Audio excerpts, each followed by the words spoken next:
Let's talk about the hidden or unexpected longer-term benefits of doing sport, so training, getting regular exercise on a carnivore diet. Things that one might not expect. I didn't expect, and it's actually quite incredible. Welcome to Shapefixer. I'm Andrew. I'm a nutritionist. I'm also a sportsman. I have been all my life. I'm 62 now and I'm still doing a lot of sport. I transitioned to a ketogenic diet some years back now, a low-carb diet, for health reasons, and sorted out quite a few issues. I had a weight problem. I had heart rhythm problem. I was facing surgery, heart surgery, which I managed to avoid by going on a low-sugar diet, a low-carb diet, a ketogenic diet. And I thought everything was fine. And then later on, I had a few other issues. And to cut a long story short, I switched to a carnivore diet as an experiment, intending to do it for 1 month, because I wanted to be able to come back and tell my viewers, my followers, what I had experienced and what the problems are with the carnivore diet, because it didn't sound right.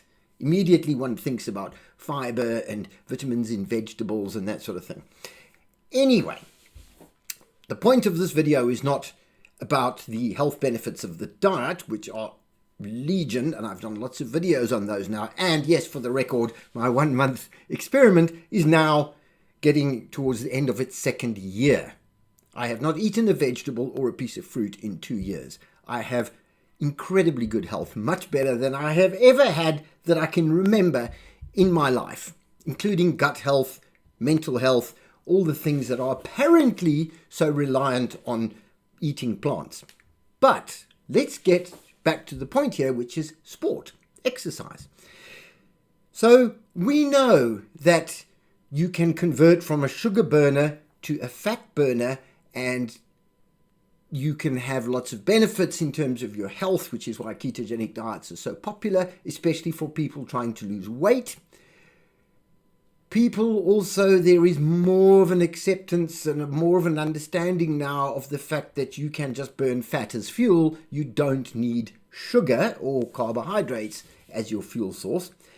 But there has always been this counterpoint that, oh, well, that might be true if you are not very active and if you're overweight and you're trying to lose body weight. But if you're fit and you're doing sport and you're training or exercising regularly and you want to exercise hard, then you do need carbohydrates because you can't perform at the highest level on fats. All right, that has been completely and utterly disproven now, both by individuals doing lots of high-intensity sport as adapted fat burners. I mean, you can't just stop sugar and eat fat and then tomorrow you're performing at a high level. Your body needs to adapt first and you need to get used to it. But the studies are out there. I'm going to link a tremendous study that came out in, was it November last year, by Professor Noakes, working in America, looking into the physiology and the metabolic aspects of burning fat and burning sugar, and at what level can an athlete perform before it doesn't work on fat. And that limit was never reached. You can operate absolutely on a diet of fat. So fat burning for energy is more stable and you can go for much longer because your fat reserves, even if you're slim, you can be an Olympic athlete, you still have between 50 and 100,000 calories of energy available to you in body fat. Whereas if you are totally carb loaded, as the saying goes, muscles full of glycogen, you don't have 50 to 100,000, you have about 3,000. So you have to keep taking carbs all the time during your exercise. So fat is a much better form of fuel because you can operate at the highest level, but you can go for a very, very long time without having to continually feed yourself. And the obvious health benefits of not dosing yourself with sugar and having your blood sugar fluctuate up and down, up and down, up and down. We understand that because that leads ultimately to fatty liver disease and diabetes and heart disease and all those other things. But the hidden extra benefits of being on a carnivore diet as opposed to a more general ketogenic diet are quite amazing. Now, this isn't just about fat burning and sugar burning, because if you're on a ketogenic diet, you're already fat adapted. You're using fats and oils as your energy source, and you're not eating significant amounts of sugar, carbohydrates, and you're not using that to fuel your sport. But since I switched to a carnivore diet, and as I said, I did it as an experiment for 1 month, and that was 2 years ago, and I've never looked back, so I'm just doing it now. And I have continued to train. And I was an elite level triathlete most of my life, cycling, swimming, running, going to the gym. And even now in later life, I do it pretty regularly, and I train at quite a high level of intensity. But I went to the gym this morning to do weights, having not been for about 2 weeks because I've got lots of things going on at home, lots of stress, lots of things to do, and it's not been convenient to go to the gym. I have been cycling and running a little bit. I think I've run once in 2 weeks and cycled twice. It's not significant. So I've really had at least 2 weeks of not very much exercise and absolutely no weight training whatsoever. So I thought I'd just lighten the weights and just get myself back into it. And lightening the weights turned out to be a complete waste of time. I was very quickly on the heaviest weights that I've been doing and went through a whole session with absolutely no problem. And that surprised me, because never in my life have I been able to take a couple of weeks off and then been absolutely as strong as I was before. I would have had to have had a couple of sessions where I didn't train quite so hard. But there are a couple of other things that I've noticed training as a carnivore, which are different from when I was training as somebody on a ketogenic diet. So it's got nothing to do with the fat versus sugar, because that I sorted out maybe 4 years ago. Since I have adapted to being on a carnivore diet, there are a couple of things I've noticed, and I've searched them all to see if is this just me? Is it my imagination? But no, the internet is full of people reporting exactly these things. Now, you'll understand when I tell them to you that they're difficult things to do, should we say, randomized control trials, double blind with placebos, because it's always difficult in nutrition science to do studies like that, because you can't lock people up in a laboratory and feed them through a tube to make sure they eat what they're supposed to eat and they don't eat what they're not supposed to eat, and then monitor them and then risk making them unhealthy. That's unethical. You can't. So you have to rely on people answering questions. Epidemiological studies, big word. What did you eat? What have you eaten every day for the last 4 years? Well, who even remembers what they had yesterday? So, people don't remember, people lie, they have recency bias. What they had this week means much more than what they had 8 weeks ago. So the studies are difficult to do. So anecdotal evidence, which is people's personal stories, while that isn't the gold standard of science, is at least something. And anecdotal evidence, when it mounts up, becomes data that you can at least use to say, wow, this is interesting, we need to try and look into this. Now, you may or may not be able to look into it at the most reliable scientific methods that are available, but at least you can do what you can do. But the other thing you can do is you can try to figure out with chemistry, biochemistry, metabolism, how the body works, is this possible? Is there a mechanism? Is there a biological mechanism or a chemical mechanism that would explain this effect if it turns out that this is true, that this is happening? And so that's really, really interesting. And that's where the science is at the moment. But what these things are that I've noticed and I've checked, and I'm definitely not the only one. And if you have experienced any of these, please comment down below and let us know. The first thing is that when I train, whether that's running, cycling, weights, whatever, some kind of where there's a measurable output, like how heavy is the weight, how many can you do, how fast can you run, 5K, that my response, my body's response to a training load is really surprising. Okay, I get fit very quickly, I get strong very quickly, I increase my load very, very quickly, and I'm used to being, okay, relatively unfit, need to train for 3 months to get myself fit, and as I've got older, it's 4 months, maybe it's 6 months, and now it seems to be three weeks. I mean, just, what? It's incredible how quickly my body responds to a bit of workload, lifting weights, running. My physiology adapts incredibly quickly. And I'm the oldest I've ever been, which is a bit obvious because we all are. But I mean, I'm 62 now, and I am responding to training much more quickly and efficiently than when I was 32. And I can only think this is the diet.